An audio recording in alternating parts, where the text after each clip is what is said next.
नेता जरूर ये बात करते हैं कि मैं लाया,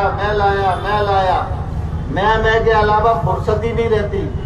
बस तो स्थिति ये है कि भारतीय जनता पार्टी की सरकार नहीं थी, तब कौन है क्या कर दिया, इस बात का विश्लेषण करने की जरूरत है। मैं लाया, आखिर वो कौन है जो बीजेपी के अंदर मैं लाया कर रहा है? आखिर किसकी तरफ विधानसभा अध्यक्ष नरेंद्र सिंह तोमर इशारा कर रहे थे?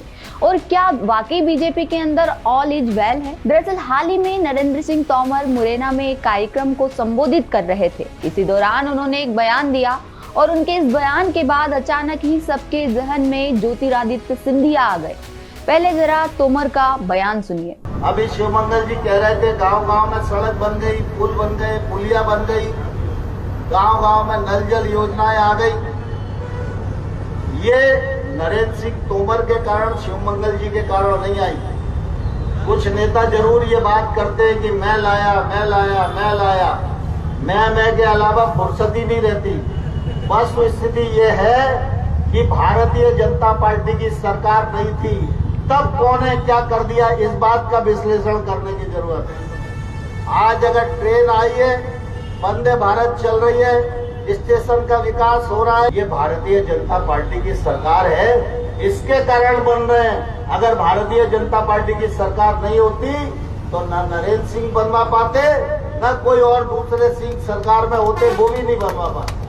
तोमर के इसी बयान के बाद सवाल उठने लगे कि ग्वालियर चंबल अंचल में बीजेपी के अंदर क्या अंदरूनी खिंचतान चल रही है, क्योंकि पिछले कुछ वक्त से ग्वालियर चंबल वाले इलाके में सिंधिया गुट कुछ ज्यादा ही चर्चा में है और यही चर्चा सिंधिया और तोमर गुट के बीच तनाव बढ़ा रही है। अभी जब ग्वालियर से बेंगलुरु के लिए ट्रेन की मंजूरी मिली, तब सिंधिया ने सीधे इसका क्रेडिट लिया, ट्रेन की यात्रा भी की, लोगों से भी मिले। हालांकि सिंधिया की तरफ से अभी तक तोमर के इस बयान पर कोई रिएक्शन नहीं आया है, लेकिन दोनों नेताओं की गुटों के बीच बढ़ती गुटबाजी ने बीजेपी को चिंता में डाल दिया है। सिंधिया और तोमर के बीच विवाद नया नहीं है। ग्वालियर चंबल इलाके में तो इनकी गुटबाजी खुलकर सामने आई थी, जब 2021 में मुरैना में नकली शराब पीने से 25 लोगों की मौत हो गई थी।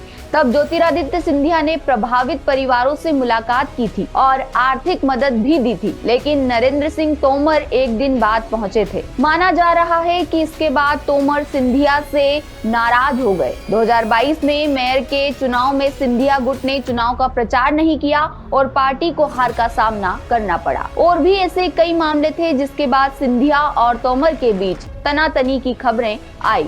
लेकिन अब एक बार फिर तोमर का ये बयान क्या सिंधिया पचा पाएंगे, ये देखने वाली बात होगी। अपडेट्स के लिए आप देखते रहिए द सूत्र। नमस्कार। लेटेस्ट, इन्वेस्टिगेटिव और इन डेप्थ खबरें देखने के लिए ज्वाइन कीजिए द सूत्र का व्हाट्सएप चैनल, सब्सक्राइब कीजिए यूट्यूब चैनल, लाइक कीजिए फेसबुक पेज और पढ़ते रहिए वेबसाइट www.daसूत्र.com।